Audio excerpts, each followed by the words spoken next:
Hey guys, it's Goosebumps Completionist, and today I have with me Ultimate Goosebumps Man and BD Horror. We're about to do a collab that we have been really interested in doing over this past week, and we picked our top five scariest kids' cartoon episodes from our memories and shared it with each other.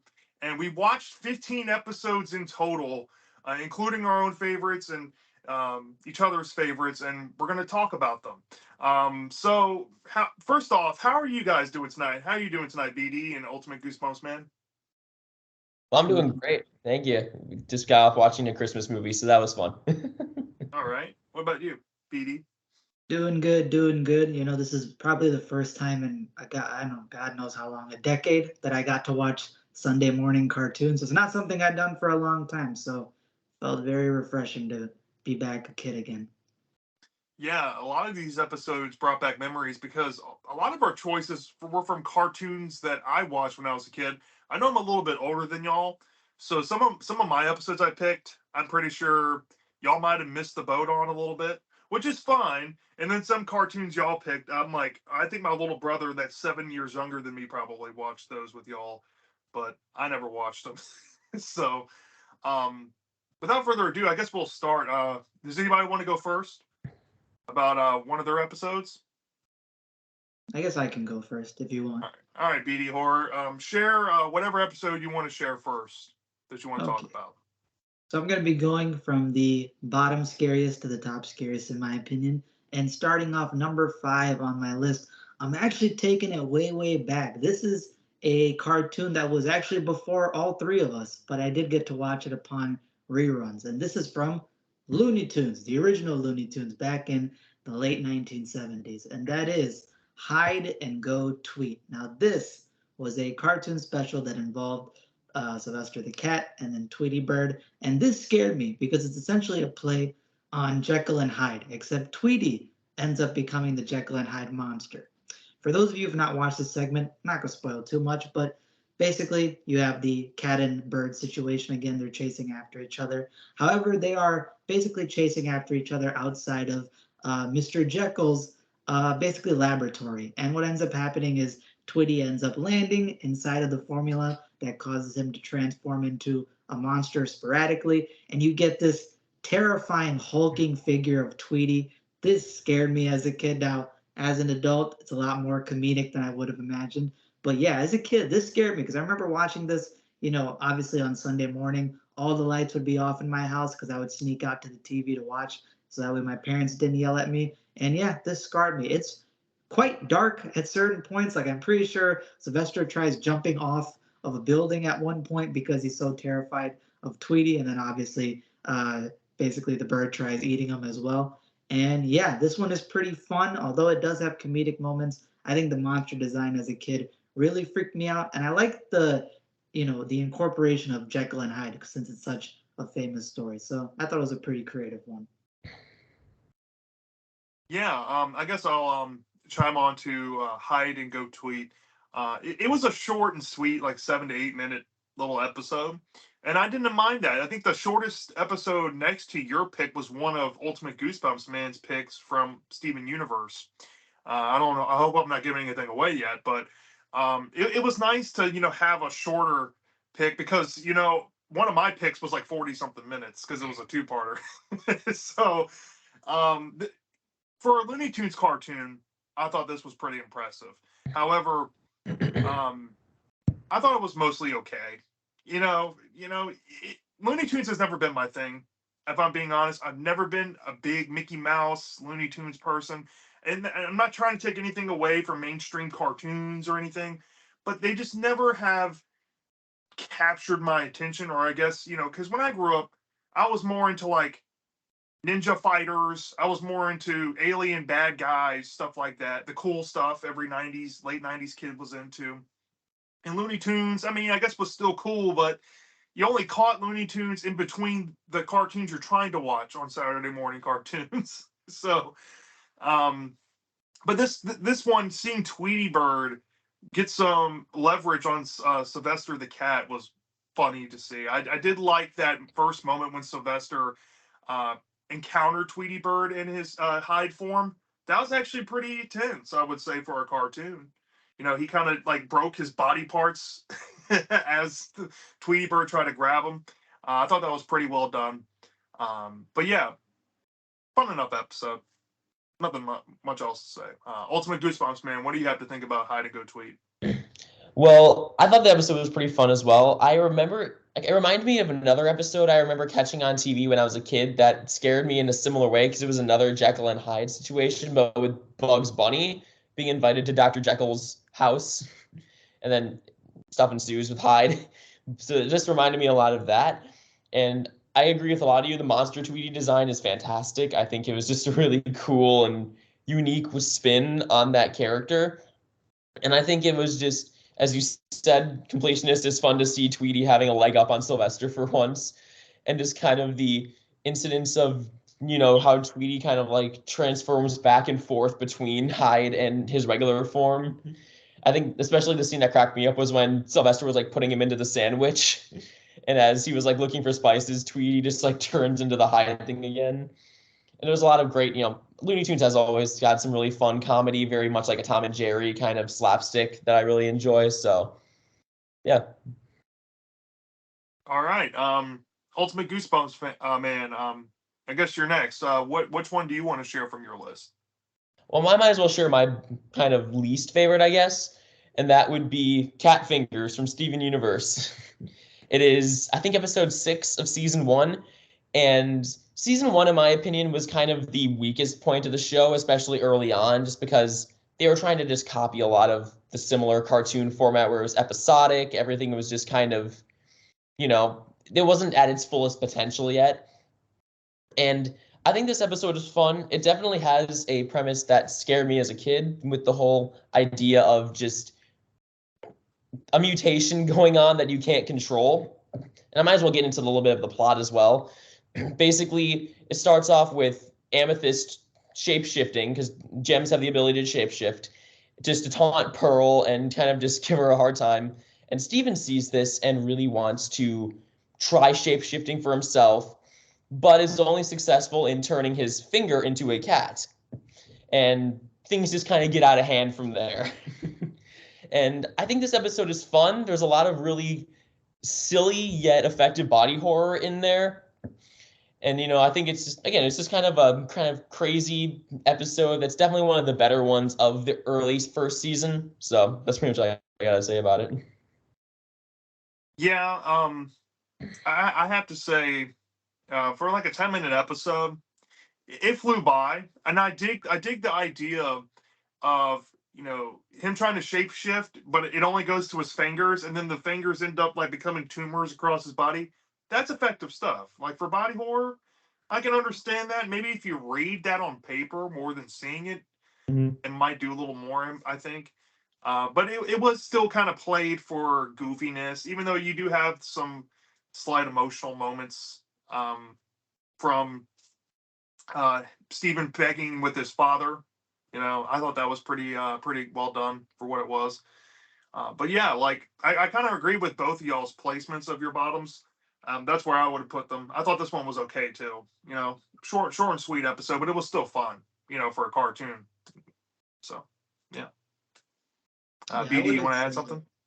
Yeah, I was gonna say, Steven Universe was basically after that point where I stopped watching cartoons because I know it's one of the newer ones, and I think the basically kind of like the style and story kind of I was never really a big fan or got into it, but I have to commend that I really like the concept of the body horror in this episode because one of the things I like is when two contrasting things come together, and the fact that you got these disgusting tumors that basically start growing all over his body and dealing with stuff like pimples and like, stuff like that in the past, the fact that it spreads all over you, the fact that these very adorable, cute cats are basically turning into these disgusting tumors all over his body. The way it was shown was really nasty, and it kind of reminds me of, stuff I've seen in the past, like Jordy Verrell from Creepshow. The way that gets nasty with spreading all over your body. That's what it kind of reminded me of. I didn't remember the dad and Steven's relationship. So when I saw the way that the dad was talking about how to solve the situation with his son, I thought that was pretty wholesome. Surprisingly, I kind of like their relationship and interaction there. And yeah, I mean, I thought this one flew by. It was short to the point. It's strange, much like many of Steven Universe concepts are, but I think that that strangeness helps it. And I thought it was fun enough. I like the body horror in this one. All right. So I guess it's my turn. All right. So my least favorite of my picks, I chose to share with y'all. I actually had a mismemory with because I thought that this was actually more of a splice of two scary episodes from this show, but I chose to show um, Cat Dog Nightmare, and I think this comes from a season one of the show. This is like an episode where Cat Dog are watching a scary movie, and they start to get followed by this masked monster. And there's some fun cameos in here of, like, vampires and Frankenstein's monster and stuff. And you find out who ends up being behind the monster in like a meta way. It's kind of cute and silly. I thought that this one had elements from the Teeth episode that we talked about in the chat. I thought that that was actually in this, but I was mistaken. If I knew that, I would have picked that episode to share, but because I didn't, I still think this episode is charming. I personally would say that it's lower end of good, but I'm curious to hear what y'all have to say. Ultimate Goosebumps, man, what'd you think about the cat dog episode? Well, this is actually a lot of on your list. There were a lot of first exposures for me, and I thought this was pretty fun overall. There are classic horror monsters, as you mentioned, completionist. I think that the design of the monster was pretty fun and unique.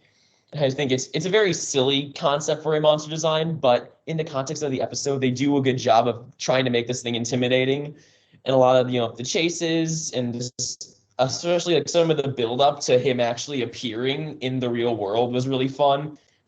And that's pretty much all I gotta say. It was just a really fun episode overall. Okay. What you think about it, BD? Well, first of all, I gotta say that I forgot how basically fun cat dog's relationship is with each other because the banter between them and the relationship I always think is pretty interesting to see.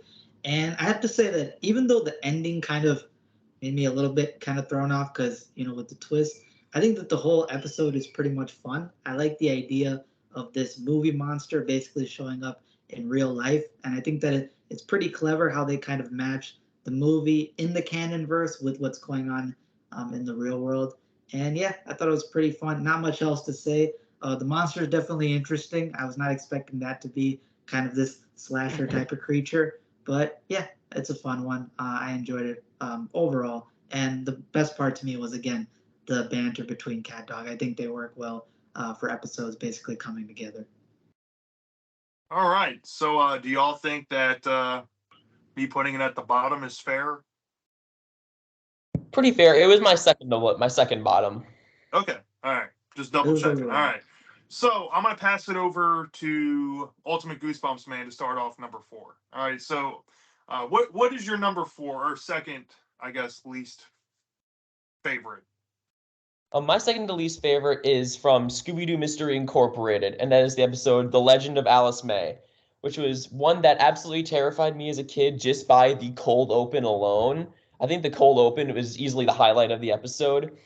It's basically kind of centered around a prom at the high school where Fred, Daphne, Velma, and Shaggy go to school. And it's centered around this legend of this ghost of this girl named Alice May, who basically kidnaps boys to be her boyfriend in for eternity, basically. And it's revealed that she has recently set her sights on Fred, and the whole gang has to try and figure out how to solve it, obviously, per usual Scooby Doo antics. And it was just a really fun episode overall. Yeah. BD, what'd you think about the episode? Well, I'm actually surprised that he put it at four because I had this one as my second favorite from your list. Because to me, for some reason, it might be a guilty pleasure, but first of all, I love the whole Scooby Doo gang. I love seeing them interact with each other. And I like what this show kind of does, exploring more of their kind of like personal relationships and making it seem more natural. And I like this idea. Like, I always like the idea of kind of like haunted proms and stuff like that. I just recently read R.L. Stein's Blind Date, so maybe I'm a bit biased. I kind of read a story like that recently. And yeah, I love the premise. I love the kind of femme fatale idea with the main character. I liked her design, And I like the fact that she had a relationship with the previous villain that was in the show. So the fact that she's tied to that, I thought was interesting. And yeah, I had a fun time. It was also funny seeing Fred be super ignorant to all of Daphne's basically hits on him. So yeah, I thought that was a fun episode. And for me, it was a guilty pleasure. It was high up on my list. I can't lie. Yeah, I will say I had a fun time with this one. I dug the monster design. If you don't know this about me, when I was a young kid, back when the Scooby Doo movies, live action ones, were coming out in the early 2000s, I was obsessed with reading Scooby Doo books and watching the cartoons, and I was like really immersed into finding out every single villain and documenting that. So coming into some newer episodes that I've never seen on these newer shows from like the past 15 years, it was fun to see new concepts of villains, like being fellow high school students. I thought that was a fun twist to the normal Scooby Doo rigmarole. Um, the monster design was actually pretty creepy. And like the first reveal, when you see that monster face inside of the back of the car or limousine, that actually freaked me out a little bit. I was like, oh, whoa, what's going on here? Yeah, it had some tense moments. I would honestly put it where Ultimate Goosebumps Man put it himself. I put it at number 4 for his list, if only because I do feel like it gets kind of draggy with the prom stuff. And while it's funny, it just kind of loses me a little bit. I guess that comes with the modernizing of the show, trying to make everybody in a relationship with each other. I don't know where that came from. I guess I have to go back and watch the show to get more context. But yeah, that stuff kind of lost me. But I dug the monster stuff. So yeah. All right. BD, what is your number 4 on your list? So this is actually going to be a very nice transition because I also had a Scooby Doo episode as my number 4, but it's not from the modern version. It's from Scooby Doo Where Are You? So the old show. And the one that I picked, now this one was hard because it was between two choices for me. Now, honorable mention would have been the Space Kook one with that laughing astronaut thing. That freaked me out as a kid. That was scary. But as an episode, there really wasn't much to it. So the one that I picked is Scooby Doo, Where Are You? A Night of Fright is No Delight. Now, the reason why I really enjoyed this one, first of all, it reminds me a lot of a creep show or adult horror concept, and I think it's super fun. Basically, Scooby Doo and the gang are heading over to this kind of haunted manor mansion on this remote island, and the reason is because Scooby Doo saved this eccentric millionaire at a certain point a couple years back, and what ended up happening was because the eccentric millionaire was so grateful, he included Scooby Doo within his will to acquire a bunch of this money. Now, why a dog is within a will, I have no idea. Not going to question that. But yeah, Scooby Doo is going to be an inheritor of this millionaire's fortune. However, there is a cost that comes with it. And the cost is basically Scooby Doo and four other of the relatives of this eccentric millionaire have to stay within one night of this kind of haunted manor. And if they're able to do that, they will inherit a portion of the fortune. And if anybody happens to drop out, that part of the fortune will be split between anybody who's remaining. So I thought that was a super fun concept. I like the setting, I like the idea premise, and also the fact that they refer to this eccentric millionaire as Colonel Sanders and he has a southern accent. That was on the nose, but I caught that, y'all. I caught that. That was a nice little nod. And yeah, I think this episode's pretty scary. You have this phantom that's within like the dark basement of this coal mine, and it's stuck in chains. It's always screaming, and it basically breaks into each of these people's rooms, scares them. You have walls within this mansion that start closing in on you, and you have to figure out certain puzzles to stop it. So it's kind of like a really dangerous place and really kind of creepy and haunted. And there's a part of the climax where the four people who don't make it throughout the night end up in coffins, which is pretty creepy for a kid. So I have to commend it for that. And yeah, I thought it was overall fun. I ranked it lower because there is a lot of comedy in it and it kind of takes you out of those scary kind of moments. But at the end of the day, I think it's a great concept. It's fun. And I did like the atmosphere and the villain in this one. Yeah, I want to note that it kind of has some educational elements to it. If you ever get a chance to see this show, it's very obscure. You probably have heard of it but never seen it.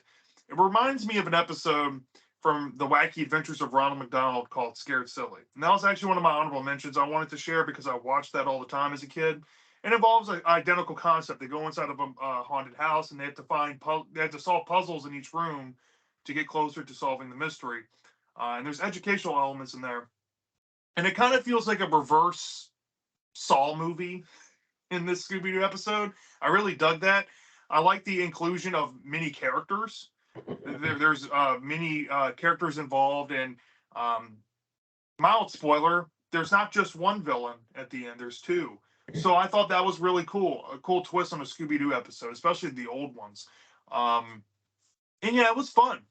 I dug the atmosphere. I think this episode inspired a level from Night of 100 Frights, the Scooby Doo video game back on the PlayStation 2 console that I used to play. So that was fun getting to see that. There's a whole level, with them swinging outside of the window. That's where I think that came from. So that was cool to see. Brought back a lot of nostalgia because I did watch this when I was young. But I would probably put it where you put your number 4, BD, personally. So yeah, Ultimate Goosebumps, man. What'd you think about the episode? All right, so for me, I will say right now, this is my number 3 on BD's list. And I would say, like, I'm not a big fan of Scooby-Doo, Where Are You? Like, that show, I think, is just kind of bland compared to a lot of the other ones, especially when you see, like especially Fred and Daphne as characters. They are, like, nothing in this original show. And I think they definitely kind of elevate them more in later shows. And overall, I think this episode was pretty solid. There was some great atmosphere throughout it with kind of the sound effects and just the way they drew the mansion. And that's kind of very prevalent in Where Are You? I think that I think called the Green Phantoms, they are probably some of the most iconic monsters in the Scooby-Doo roster. And I think they were handled really well. There is, I don't know, there's a lot of comedy that brings it down. And I think the laugh track gets really annoying after a while. But overall, again, I think it was pretty solid. Definitely one of the better Where Are You episodes. So, yeah. I really like the scene where they're going through like the montage of the inheritors and Scooby Doo's just chilling in a chair, smiling like that was hilarious. But yeah, textbook Scooby Doo stuff here, like classic Scooby Doo.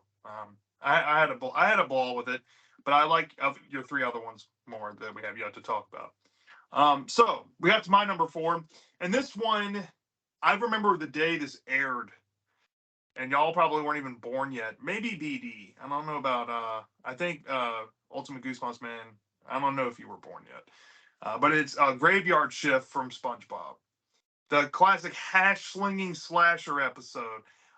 What this story is a little to be desired, if I'm being honest. That's why it's my number 4. It's just SpongeBob and Squidward hanging out at the Krusty Krab late night shift. Mr. Krabs wants to, keep the store open later to draw in more business. And they're hearing creepy stories, and they hear the story about the hash slinging slasher, and they keep, hearing creaks, moans, and groans, thinking that it's going to be the slasher. And it ends up being. I don't want to spoil it, but you know who it ends up being. And then we get a cameo from a classic black and white movie monster, Nosferatu, turning on and off the lights. It's just a very fun, nostalgic episode. And honestly, when I was a kid, seeing the hash slinging slasher shadow figure that was supposed to be the character, and you see his glowing red eyes, there's something so eerie about that just stuck with me. I also want to give an honorable mention to the SpongeBob show. There was an episode where SpongeBob goes to the abyss to go hang out with some deep sea creatures, and oh my lord, some of those things scared me as a kid. That's why I have thalassophobia, if I'm being honest, fear of deep water. Yeah, I'll just leave it at that. But it was fun thinking about this episode, and I hope y'all enjoyed it. I'm assuming y'all did. Ultimate Goosebumps, man, what'd you think about Graveyard Shift? I thought it was a really fun episode. I didn't watch a ton of SpongeBob growing up, so it was kind of jarring for me just because it's not really what I'm used to. But I've seen a lot of episodes of it, and this is probably one of the better ones. I think there was a lot of really fun atmosphere throughout. I think this fact that Squidward is just kind of basically messing with SpongeBob to freak him out, just to like get him to stop bothering him, was really funny. And there's a lot of great visual gags with SpongeBob, like when Squidward's telling the story and he's like continuously like eating his arms and just there's a lot of really funny, like again, just visual gags that SpongeBob usually has. I think the shadow of the hash slinging slasher is really creepy looking. I think that again, that's another very iconic image from the SpongeBob show. And I just think the ending of the Nosferatu is sort of funny. I know it would have scared me as a kid just because I was always kind of creeped out by Nosferatu's design growing up. So, and Yeah. this was actually my third. This was my third favorite from your list. Okay. I mean, that's not too far. BD, what did you think about it, the Graveyard Shift episode? So I did watch a lot of SpongeBob growing up as a kid, and I was a big fan of it. And this was an episode that I remembered because there are three specifically scary episodes I remember from SpongeBob. Two of those you mentioned. Again, this one, you have the one where he goes to the abyss, and I remember that because he said, this is not normal darkness, this is advanced darkness, which I always thought was funny. I think there's one where they also murdered a guy and then had to hide that, so it's also scary. This one to me, as a kid, this was super suspenseful as an episode. I thought it had a really creepy atmosphere and it builds up a lot of tension. I think the hash slinging slasher before the reveal is really creepy. The whole silhouette, the idea, the kind of atmosphere that it has, the fog. I think it's a really good kind of urban legend that they kind of place within the SpongeBob canon. And honestly, if they would have gone full blown, like kind of horror direction with it, I would have enjoyed it if they didn't include that twist and kept it, kind of scary. Kind of like the Flying Dutchman is before he becomes comedic as well. And then Nosferatu, as a kid, I was so confused by that scene because I didn't know what it obviously was. And then now that I'm an adult and I know about Nosferatu and I'm into horror as much as I am, it makes me love the episode even more because the fact that he appears at the end as a cool little cameo, I thought it was super fun. SpongeBob has that thing where they include like human images and pictures within it. So I wish he would have appeared more. If Nosferatu was a reoccurring character, I would have been hooked on the show even more. So yeah, this is a fun one. As a kid, it scared me, and yeah, I thought it was overall pretty good. Pretty good. All right. So I guess I'll start off with number three on my list. Now I think I saw that you guys might enjoy this one more than I did, but I still love this. This is probably my favorite episode from this classic show that I've seen. I've seen a good handful of them now. It comes from Tales from the Crypt Keeper, and it's called "It's for You." And I always thought this concept was like if you took "Are You Afraid of the Dark's" The Tale of the Phone Police and mixed it with a little bit of Ghost Granny from Goosebumps, you get this weird vibe going on about like the morals of prank calling. And Tales from the Crypt Keeper was essentially the cartoon version of Tales from the Crypt, made for a much younger audience. But for this episode being as tame as it was, it's easily still probably one of the creepiest episodes I put on my list. Um, Kid going around pranking phone calls, trying to show up to his friends, ends up getting on an answer on the other end that he did not expect that would become his worst nightmare. Let's just say that. And the ghost effect in this I thought was very well done. I thought the twist with the story was kind of cool too, and it sends a good message, and that's all you can ask for from this show. When it's able to be creepy and have a good moral to it, I like it. So I'm curious to hear your thoughts about this, y'all. So BD Horror, what you think about It's for You? So this was actually the number one on my list when I watched your episodes. And the reason why is because now I've never seen or even heard of Tale of the Crypt Keeper. I've heard of Tale of the Crypt, did not know that there was a more tame cartoon version. And I saw this for the first time actually a couple hours ago.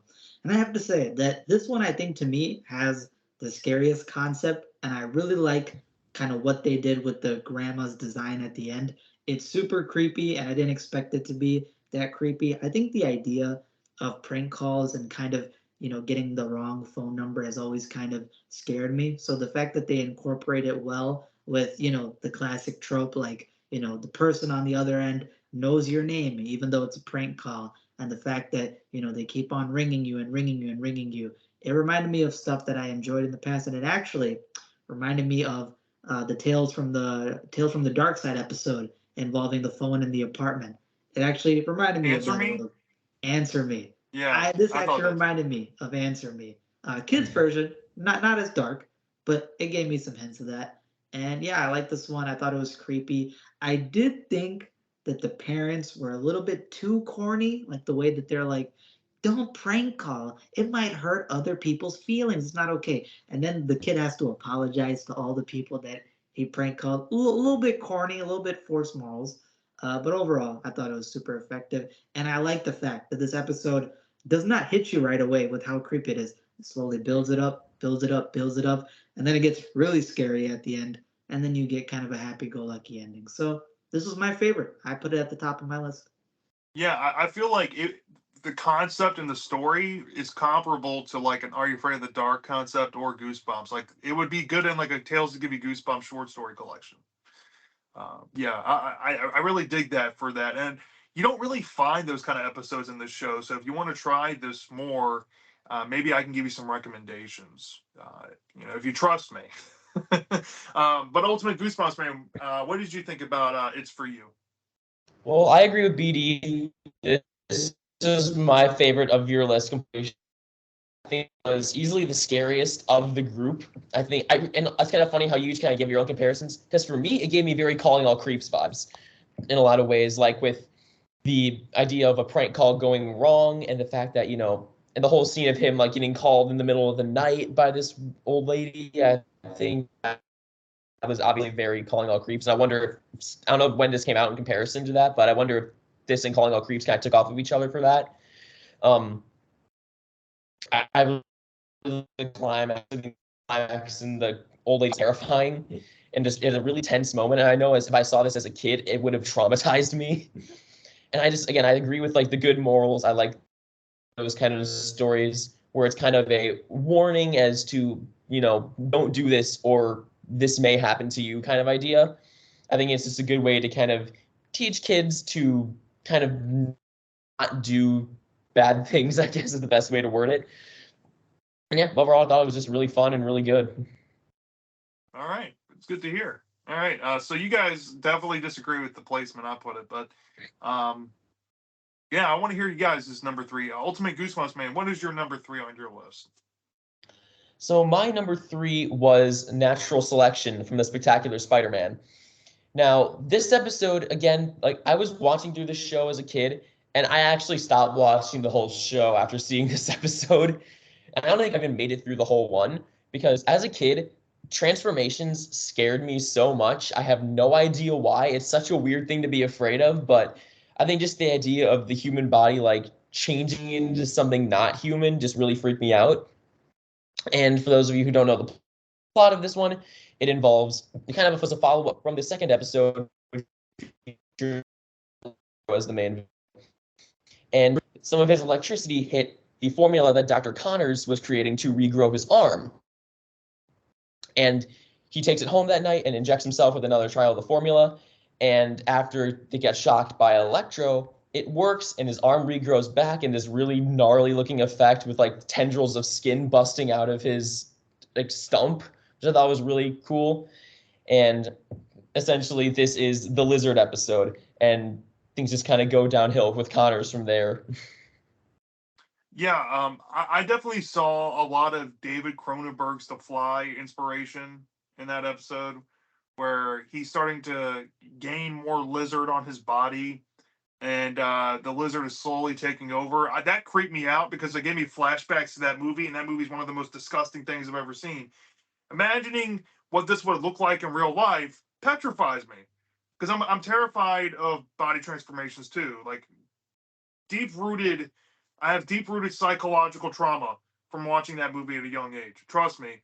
Just imagining people shedding their skin or having an animal burst out of them is nightmare fuel. So I get it. And this is actually one of my favorite ones. If not, I think my second favorite from yours. Not number three, which is, you know, kind of different. But I really dug this episode. For it being a Spider-Man episode, I've never seen this show before, but it's written by Greg Weisman, who wrote Gargoyles, one of the best Disney shows ever written. So I thought the writing was really good. And it actually has me wanting to check out more of this show, even though it's short lived. I want to see more of it now. So thank you for showing me it. BD Horror, what did you think about this episode? So I actually agree with this placement. I think I put it at the same place. And I thought that this episode was pretty fun because I like the whole body horror involving the lizard. We just reviewed Jake the Snake, and that involved some reptile body horror. So this one kind of replicates that as well. I like the transformation scene. I'm glad you brought up The Fly because I also watched The Fly when I was young, and that grossed me out, especially that hospital scene. We're not gonna talk about that, but for those of you who know that hospital scene, my God, uh, I like the lizard here. I also liked that swamp scene with Spider-Man versus the lizard because you get a little fake out with the alligator or crocodile. Spider-Man attacks it, and then the lizard ends up getting the best of him. It also kind of reminded me of kind of the same feel from Ben 10 where it's Dr. Animal, where they fought in the swamp in that one episode. I got similar feels here. And I think that this episode actually probably has the best writing out of your list, and I have to commend it for that. So for the writing alone, this probably would have got much higher for me. But in terms of the horror, I thought it was pretty good, pretty fun. I did enjoy your other ones at the top place, Scooby Doo, and the other one more in terms of horror. But yeah, this one was fun. This one is the best written out of the list. And honestly, I would check out more of the show as well. I did not know about this Spider-Man show, but I'm glad you introduced it because I'm definitely going to start watching more in the future. I gotta add on as well.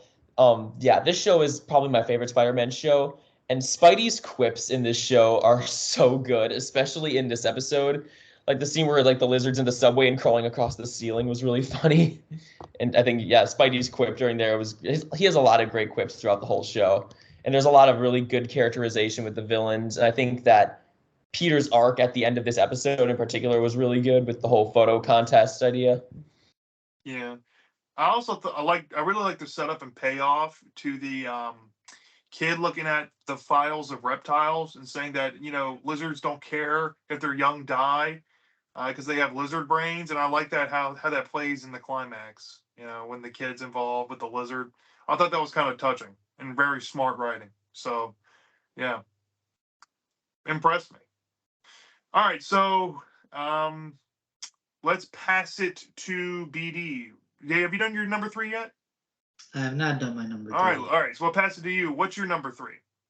Now, this one is from a kind of more obscure show. I know it is pretty popular with the cult following, but it's a little bit more obscure. And this one probably has the deepest message out of the one on my list. So, my number three is The Marvelous Misadventures of Flapjack, Knuckles, and His Hilarious Problem.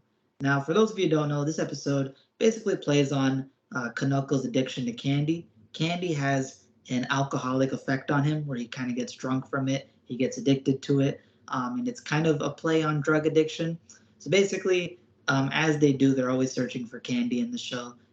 Knuckles and Flapjack end up finding the stash of candy, and when Knuckles starts eating it, he basically becomes addicted to it, and it starts ruining his life, and he starts having these morbid visions at a certain point in the episode when he kind of has to detox, and he also starts transforming. He becomes more of kind of like this monstrous looking figure, and at one point he becomes so decrepit and so weak that people start using him as a rug mat. This episode disturbed me as a kid because I was like, I did not expect drug addiction and this level of detail to be put into a kids cartoon, but I thought that it was pretty well done. The whole scene out at sea involving him having those hallucinations and this monstrous version of Flapjack coming up and vomiting candy down his throat.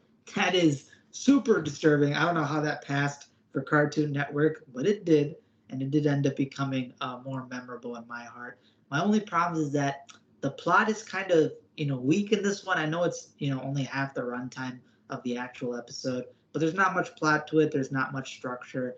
The characters are kind of basic, but just for the drug allegories, the comparisons, and just the visuals involving Knuckles, how he deteriorates, how he starts hallucinating, I put this one at number three. I thought it was very creepy. Yeah, I'll agree. I think your list, I'd probably put that at number three too. I thought the segment in this episode before, because I watched the whole thing, the one with the monkey stealing Knuckles' hat, that one was just really weird and kind of gross. The origin of his hat having crap in it. But then you get to this segment, And I was drawn into the concept because I'm like, they're actually tackling addiction here. It's kind of like the haunting hour with catching cold, tackling addiction with ice cream. Instead, Knuckles is going through candy and watching him detox, because the whale saves Flapjack and puts him on a plank and sends him out to sea to detox off the candy, and he's going through these hallucinations. I'm like, holy moly, that is some gnarly stuff. Um, yeah, and watching him get more maniacal and falling into the addiction was pretty well done for it being, playing it for more silly gags because it's a cartoon. But yeah, I remember watching this episode with my little brother because he used to love this show, and I actually used to catch this with him when I used to babysit him. So yeah, I love this show. It's a classic. It's a shame that I didn't remember it at all until I rewatched it. But yeah, great episode. What'd you think about it, Ultimate Goosebumps, man? So actually, this is my number 4. um, it's not that it was bad. I don't think it was bad or anything. I just liked the couple of the episodes a little bit more. I think again, the as you guys covered, the metaphor for addiction was really well done, and it teaches kids this kind of good message about how addiction can kind of ruin your life and kind of wear you down into a place where you may feel good in the moment, but it takes a toll on your body as time goes on. And I think that's just a really good message to send. And obviously, just what all you guys were talking about, the hallucination sequence was really disturbing, and I think that was hands down the standout sequence of the episode. And I've seen like compilations, and this show is infamous for having a lot of really eerie and weird things happening in it.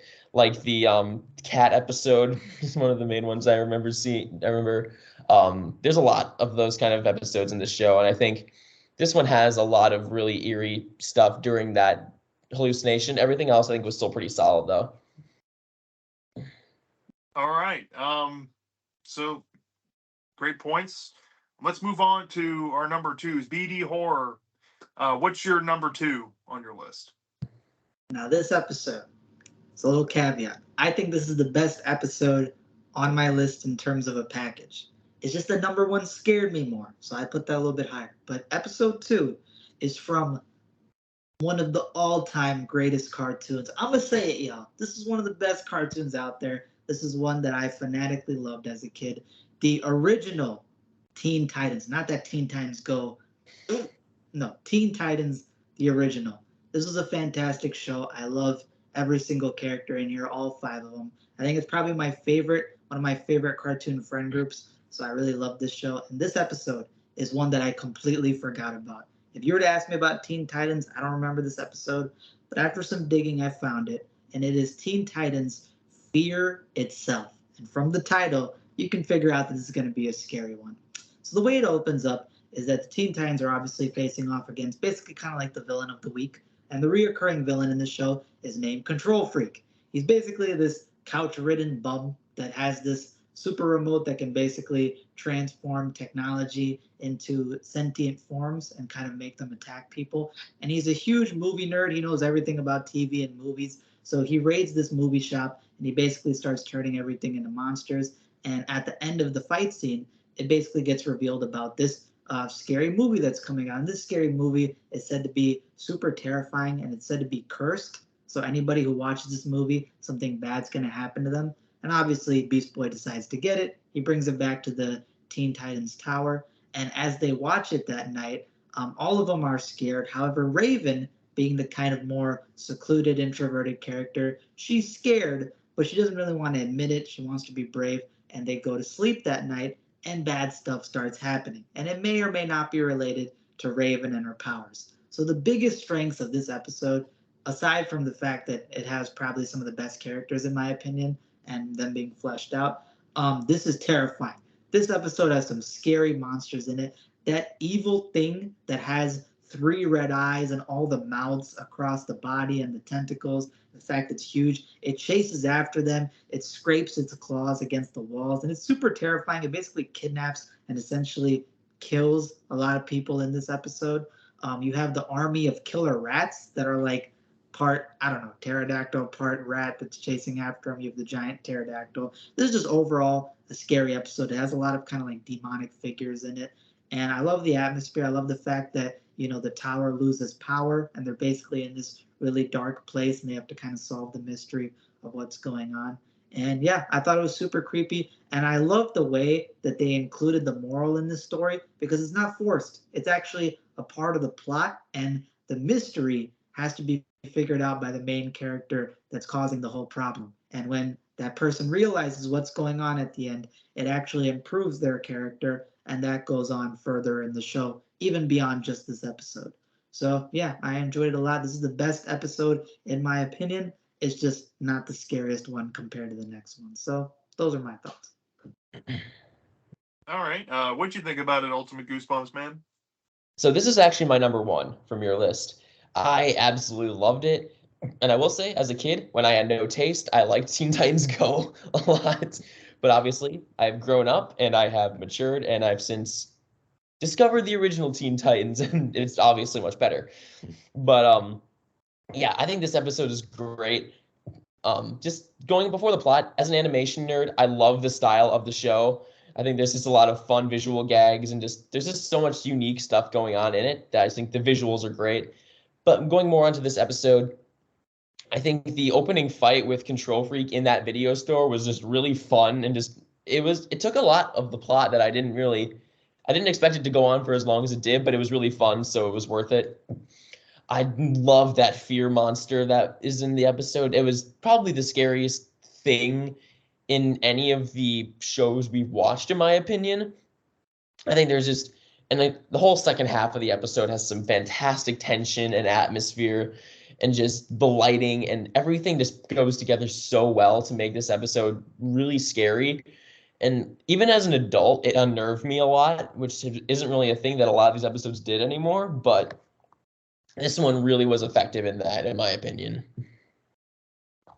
Yeah, great points, y'all. And I have to agree. The Teen Titans show back in the day, Warner Brothers cannot do any wrong once upon a time with DC cartoon shows. Static Shock was great. Batman Beyond was great. Justice League was great. But then you get Teen Titans, this, obvious Japanese inspired animation style show. And it blew my mind as a kid about how dark this got. And I was like just obsessed with it. So seeing BD Horror pick this episode was a treat to revisit. But when it comes to what's it called, Fear Itself, Mm. it's actually number two. So we got the same list, BD, pretty much. Um, I dig the nostalgia of seeing a video store in the plot. I like seeing Control Freak. He's a really cool concept that's exclusive to the show. He has a magic controller that can turn gadgets into creatures. Cool concept. Beast Boy, being the comedic relief, normally finds a haunted or cursed videotape. They go to watch it, and power goes out in the Titan Tower. It's a creepy setting, and it was very well written, very well paced. Pretty much, it's a gold stamp on what that show was able to accomplish in a nutshell, overall.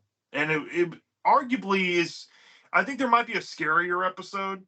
If I'm being honest, there is another one that wasn't. I thought you were going to pick that one involving, let's just say some mind stuff, but this is still a fun episode. Right there with y'all. So, Ultimate Goosebumps, man, what is your number two? So my number two is from my all-time favorite show as a kid, Ben 10, and the episode is Ghost Freaked Out. Now, in my opinion, again, as I said, Ben 10 was my favorite show growing up, and there was a lot of episodes that scared me. The other one, which this kind of is an unofficial follow-up to, is called The Last Laugh, which takes place in a circus with Zombozo, and I think that was really great. And this episode does kind of, the reason I say it's kind of a continuation is because it brings back the circus trio from that episode and brings them into this one. Essentially, the plot is Ben, Gwen, and Grandpa Max are going to this kind of prestigious boarding school that Gwen is wanting to attend.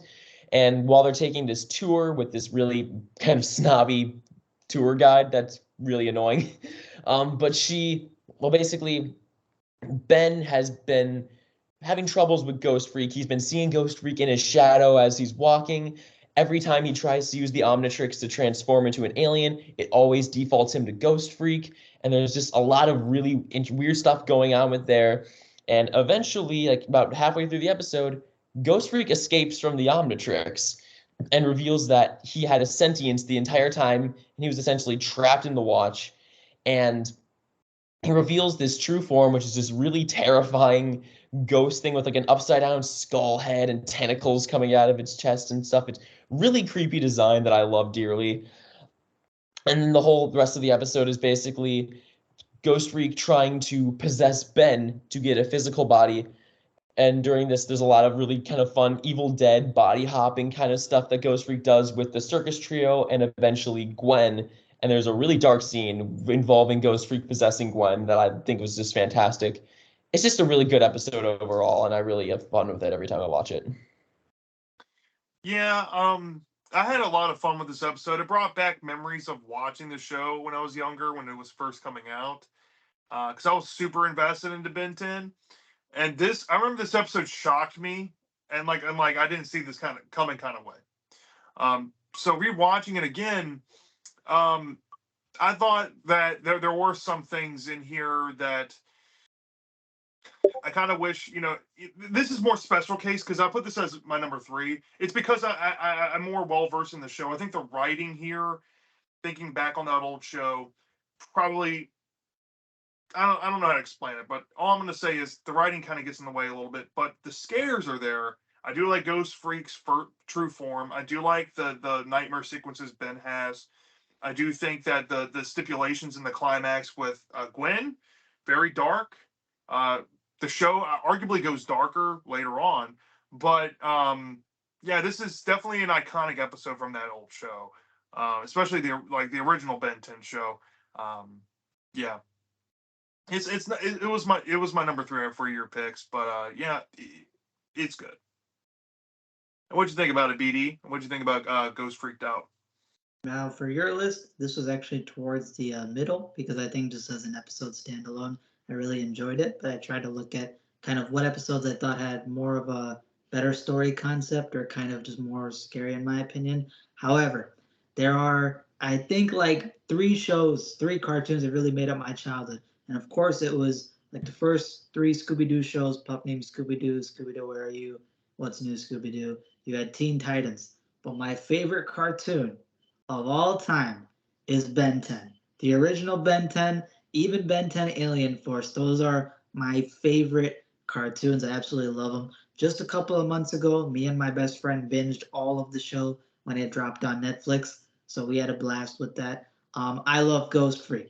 I love that whole idea of Ghost Freak. For those who don't know, when the team Man of Action were creating the aliens in the boardroom meeting, they basically had a strategy where you have to pick one line of dialogue for each alien, and that's how you're going to pitch it.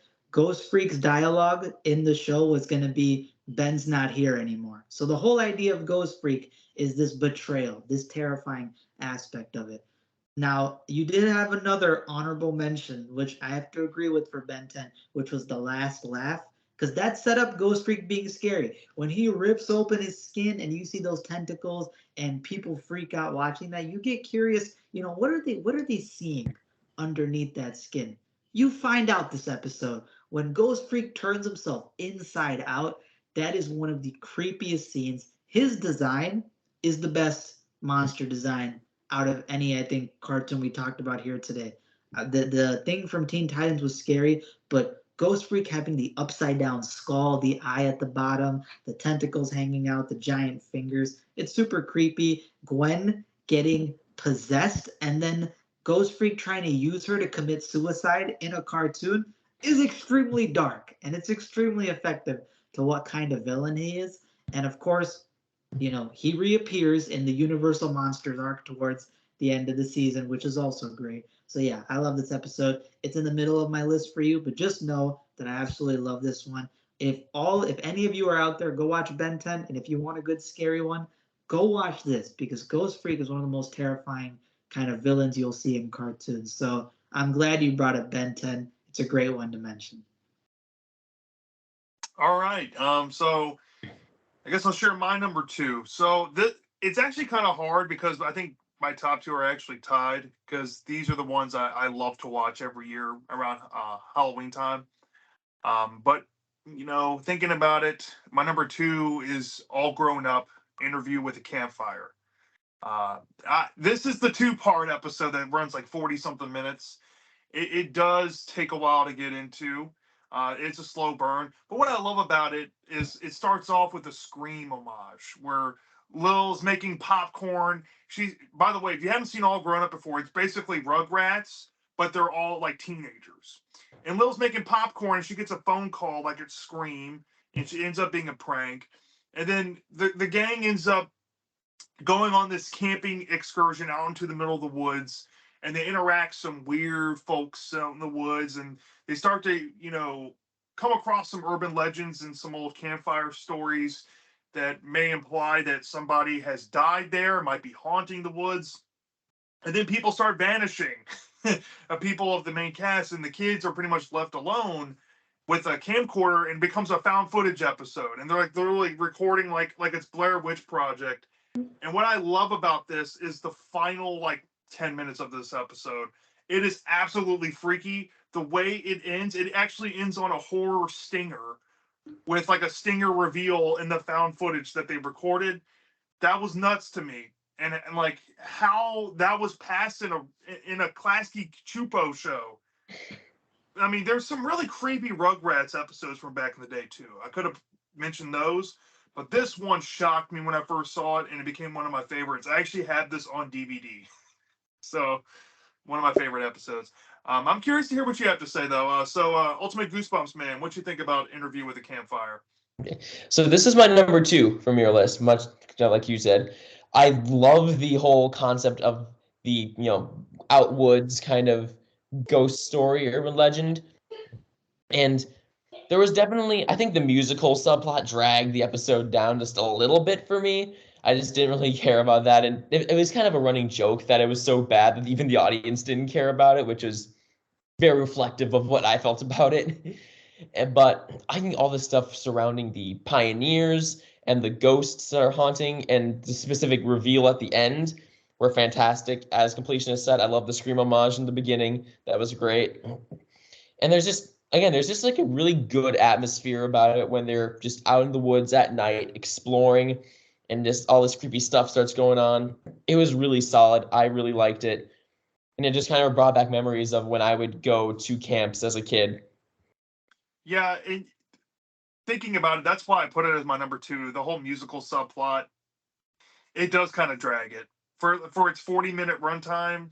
Yeah, that stuff does get kind of in the way. So I'm there with you. BD Horror, what do you think about Interview with the Campfire? Awesome. Unsurprisingly, this is my number two as well. Now, I did not watch All Grown Up before. I knew about the whole story involving it, and when I saw All Grown Up on here, I was like, I don't know about that. And then I watched it, and I enjoyed it a lot. This is a really fun episode. The fact that it's a two-parter is great as well because you actually have time to build up kind of like the story and the characters in the episode, unlike the 22-minute time frame, which kind of limits it. I really like the premise to this one. Again, the Scream homage in the beginning. It took me a while to catch on that it was Scream because I was like, wait, are they doing Scream inside of a kid's cartoon on Nickelodeon? Nickelodeon, the most kid-friendly channel on earth. Yeah, they actually did it. So shout out to the writers. That takes some guts, and I thought it was pretty well done, all things considered. And then I love the atmosphere. First of all, in the woods at a campsite, fantastic place to do horror in. I love the fact that they're recording their kind of own homemade horror movie, and again, it reminds me of Blair Witch. This is kind of like found footage. There's some parts of this episode which is kind of meant to be kind of like a found footage movie that they're trying to make. And the story behind it, you have this urban legend, you have this creepy tale that dates back a while. What was his name? Bean? Shout out to Bean, man. He ended up really pulling through in the climax and ending because basically throughout the whole episode, he's kind of just quiet and he's kind of meant to be that sort of like attractive, quiet guy in the group. He has much more relevance than you may believe, and he gets some of the best scenes towards the end. I enjoyed all the characters in here. I thought the parents had some charm. I love when they actually go to the Rock, and when you get to see the Rock and them actually entering the cave and kind of figuring out what's going on there. I thought it was great. It didn't scare me the most, but I had to put it at number two just because I think it's a better concept. I think it's really fun. And honestly, this embodies kind of the creepy atmosphere. You have homemade horror movies, you have a Scream homage, you have a creepy character at the end, and then it all ties back. You have horror movie homage in the beginning, and then it ends up to them looking at the TV at the end of everything that happens. So overall, this is probably the perfect package in a sense if you want to check out an episode. All right. So now we're at our number ones. And I think I'm going to throw it over to Ultimate Goosebumps Man to start us off. What is your number one uh, favorite spooky, scary cartoon episode? So my number one was an episode of Gravity Falls, Northwest Mansion Mystery. In my opinion, this is hands down the scariest episode of Gravity Falls.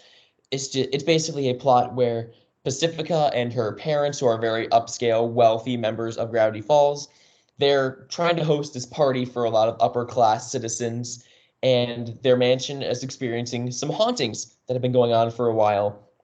And so they reluctantly enlist Dipper into this mansion, and under um the ultimatum that they allow Dipper, like Mabel and her friends and all these other people into the mansion that they wouldn't let in normally. And so Dipper comes and him and Pacifica kind of go to find out what's haunting this, how to put a stop to it. And he has, of course, the Journal 3, and he's looking through it, and there's all the different ghost classifications from 1 to 10. Initially, he thinks it's a 1, and oh boy, was he wrong. And there's just so many great moments. There's a great reference to A Nightmare on Elm Street, which is my all-time favorite horror movie, where Pacifica is like standing in front of this like mirror with a drape over it, and the ghost like presses his face and hands against the mirror to grab her, which is obviously an homage to the scene in Nightmare on Elm Street where Nancy is asleep and Freddy like presses out from the wall. I love that. This whole scene where the ghost first appears is one of the most disturbing things I have ever seen in a cartoon for kids. And it's just a great episode overall. Probably one of my favorites of Gravity Falls. It's just so good. Yeah, I'll say this. I never really watched Gravity Falls, but after watching this episode, I was seeing a lot of Twin Peaks influence, and I think that's what they were going for. This is like a cartoon version of Twin Peaks. So I was really intrigued. And then we get to the urban legend stuff and the backstory about the town, um, you know, and the rich folks. The recontextualization, I did not see that coming. That was a legitimate twist with the family. Mild spoiler. It's talking about like elitism and, exclusivity in society, keeping the walls shut, that backstory of the ghost was intense, and there's actually an axe involved. And I'm like, Disney put this out? Disney. Okay. I see where you're going with this, Disney. I thought it was pretty metal. It was my number one for your picks too. It was scary. I like the messages to it. I like the twist to it all.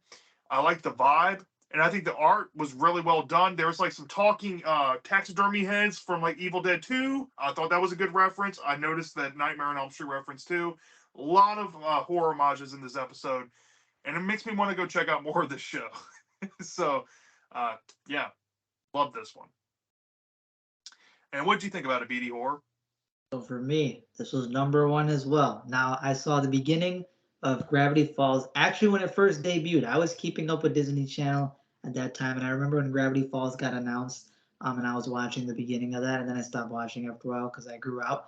But man, this reminded me that I need to go back and watch that show because first of all, I love the fact that this world has established weird happenings and monsters in it, and that fact that Dipper in this story, I love Dipper in this episode. The fact that he has a guidebook that tells him how to deal with the paranormal, the supernatural, weird stuff, him having this kind of encyclopedia knowledge about it is super interesting and makes him a great main character. I agree. I love the concept of it. I love the messaging about social class and elitism. And the daughter in the episode of the rich family, I loved her character. I thought that what they did with it was pretty well done. And the fact that, just because your family is a certain way doesn't mean you have to be labeled within that box. You can grow out of it, become better. I didn't know what you were talking about when it was the creepy scene, and then I saw that creepy scene you were talking about, and I was like, yo, Disney greenlit this. Disney said this can go up. There are taxidermied animal heads that start bleeding profusely out of their mouths and eyes, and they start doing this, not exactly satanic chant, but let's be real, it's a satanic chant. They just straight up start ritual chanting aloud. You have a great scene with Dipper where, again, he underestimated what he was dealing with, and when he looks back at the painting, something may or may not be there anymore, and he starts going through some terrifying stuff. This ghost straight up wants to kill. I mean, it's not afraid to try to behead some people and take them down. I love the backstory involving the townsfolk and the fact that you actually get a confirmed kind of murder. They didn't like, yeah, they cut away, but they basically hinted this guy got an axe through the head on top of a landslide, like a mudslide that he was stuck in. Bad luck. I love the climax with people turning into wood and other creepy stuff happening. And yeah, I thought it was a super fun one. I love the ending with Dipper and the girl from the rich family, how they kind of came together. I thought it had some nice nods to it. And yeah, Gravity Falls is a super enjoyable one. And I think it's probably one of the most unique cartoons out there. So I'm definitely going to check it out. And I agree with both of these guys. Go watch that. If you want a good episode, go check that out. All right. So BD, what's your number one favorite cartoon episode? So, not surprisingly, for anybody who's aware of creepy cartoons and disturbing stuff, there's only one cartoon that can be at my number one spot because this cartoon, in my opinion, has had the most creepy episodes, best villains, best scares in it, and the most iconic ideas. And I think the show was trying to be horror, but trying to kind of bounce between the boundaries. And that's Courage the Cowardly Dog. There was so many episodes from Courage the Cowardly Dog that freaked me out as a kid. And to be fair, all 5 of the episodes on my list could have been Courage, but I had to narrow it down. So the one that freaked me out the most as a kid is Freaky Fred. Because Freaky Fred is freaky, as the name says. It's basically about Muriel's nephew is going to visit them out in the middle of nowhere.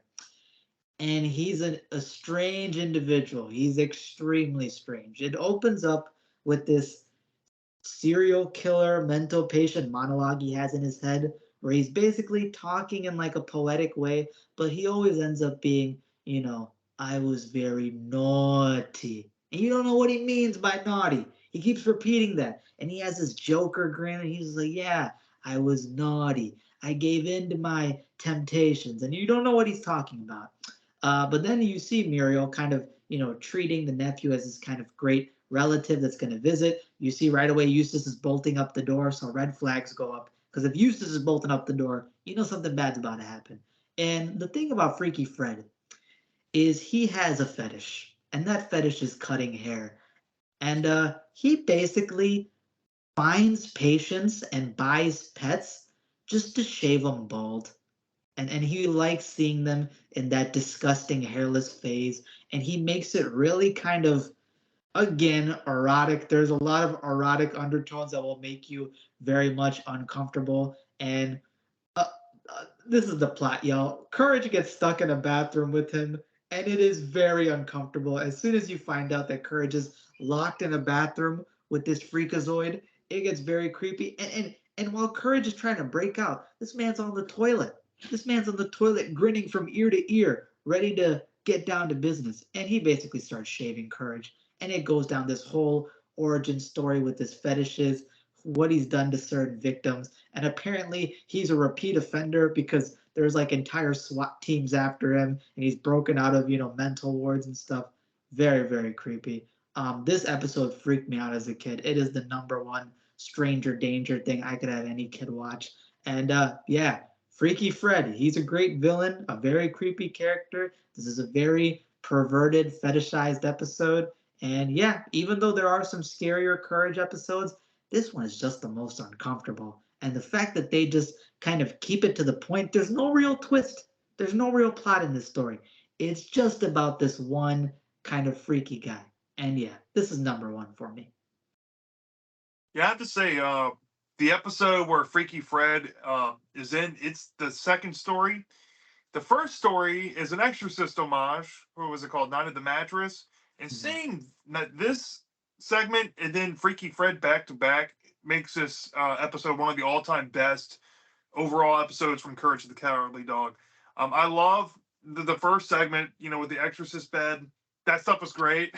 But then Freaky Fred, you get the narration of Fred and him saying naughty repetitively, and you don't see his face reveal until they open the door.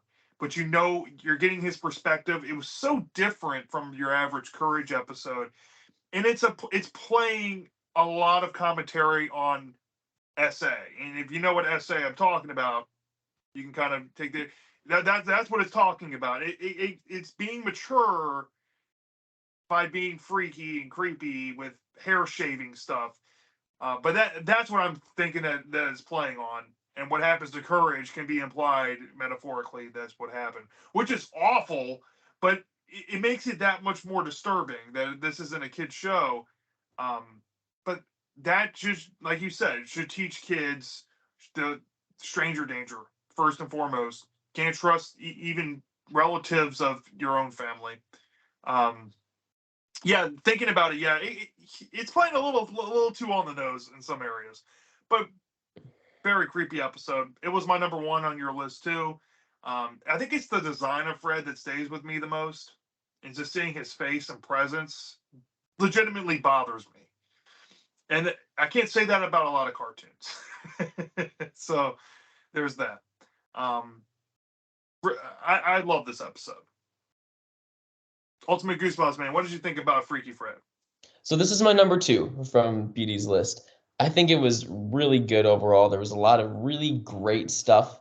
I think, as you guys both mentioned, Fred's design is fantastic and just has that like creepy smile. Like it could be considered maybe friendly, but the way they draw his eyes with just like this low eyebrows and like just the half moon eyes, like it just adds this weird and creepy almost perversion to him, which kind of plays into that essay commentary.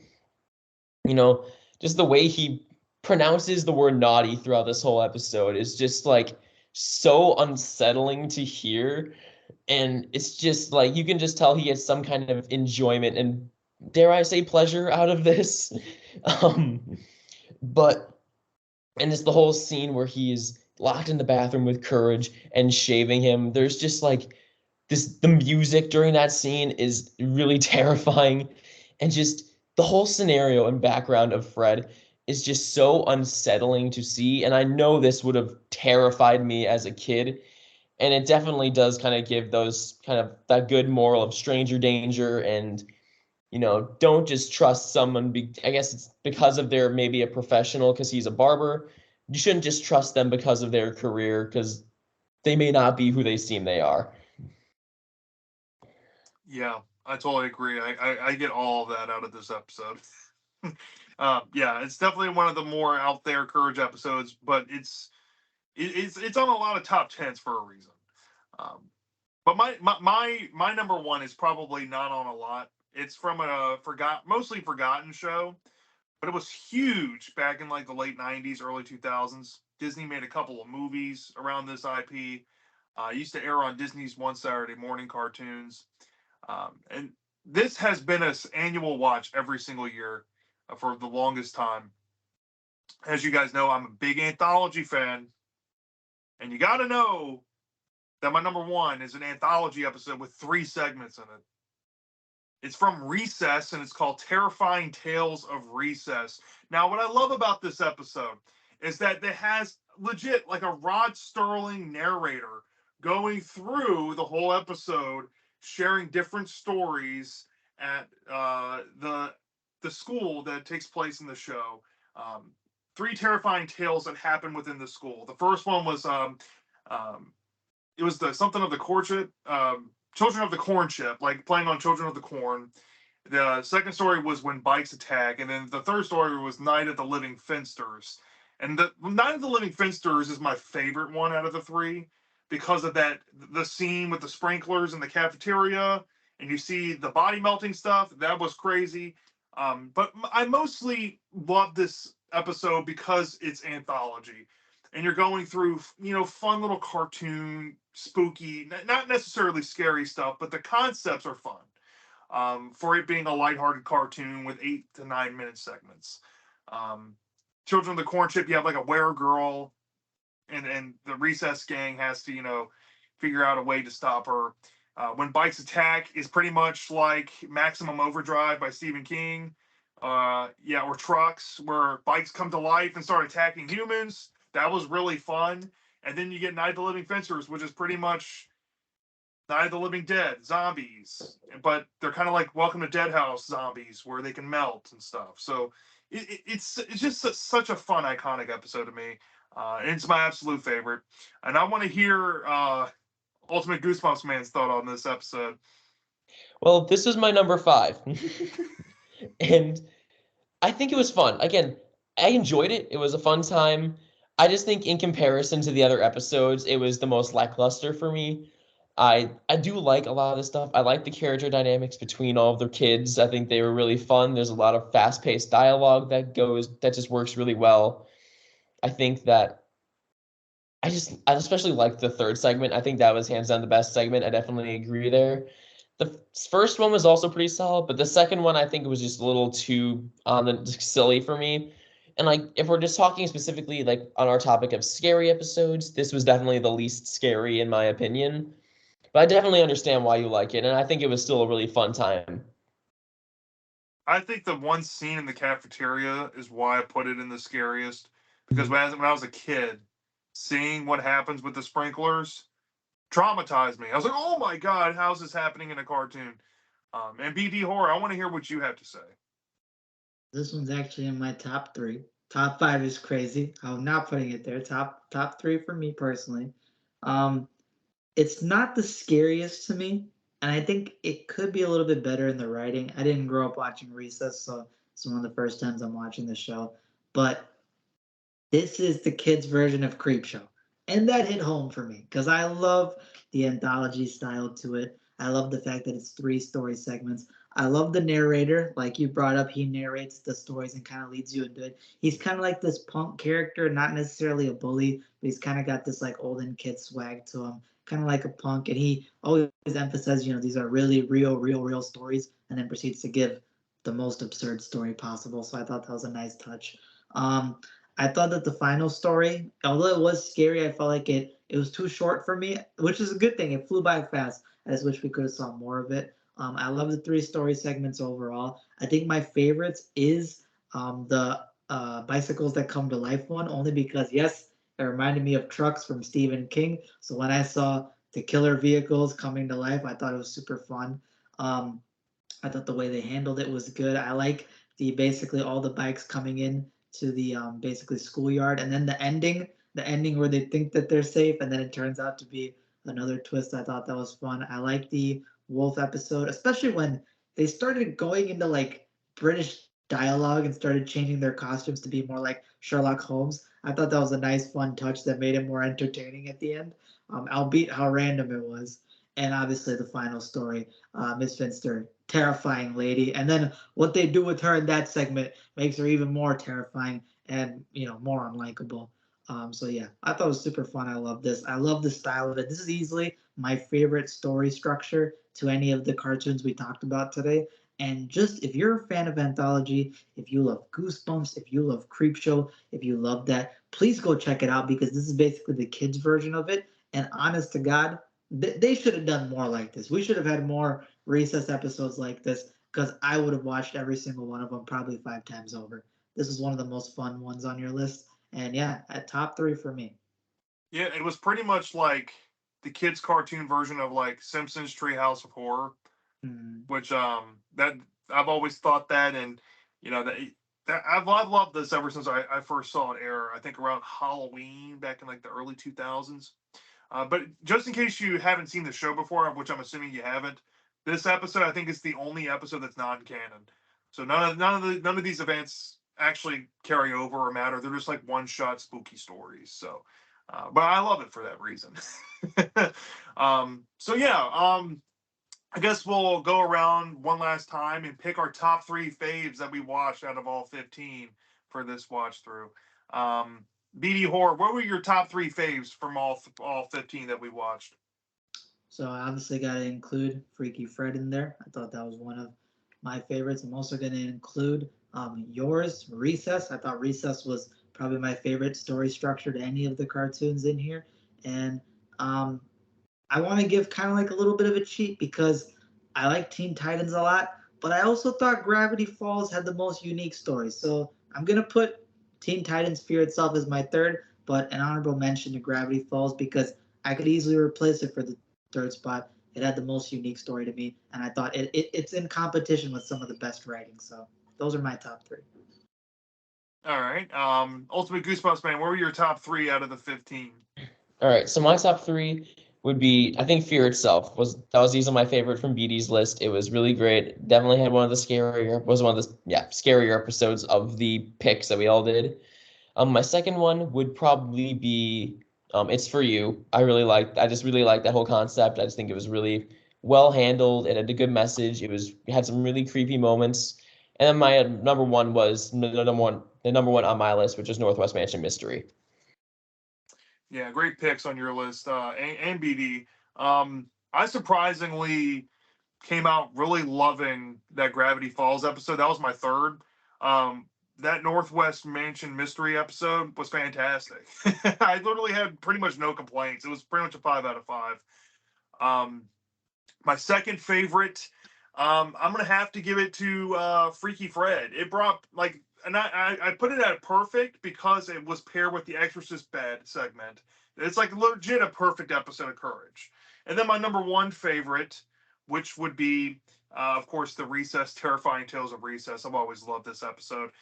With an honorable mention to Interview with a Campfire, because I think the final 5 minutes of that episode, arguably to me, was as scary as these episodes got. Next to maybe the stuff we saw in the Gravity Falls episode. So yeah, that was my pick. Those are my picks.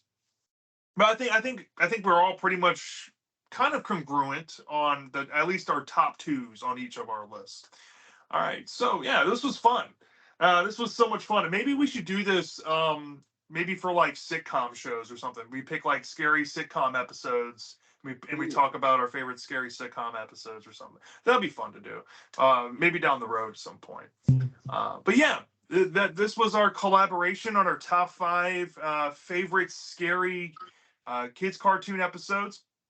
If you don't know who Ultimate Goosebumps Man or BD Horror is, I'm going to provide a link down in the description of this video and in the comment section. Please go sub them up, and please go check out their content, like and subscribe as well. You already know me since you're on my channel. You don't have to worry about me. Thank you for all the support. We love doing this for you all, and we hope you come forward and you share with us your top 5 scary kids cartoon episodes from your childhood or your adulthood or whatever you want to talk about, because we're dying to hear about these things. All right. Until next time, take care. Have a good night, everyone. You guys. Yeah.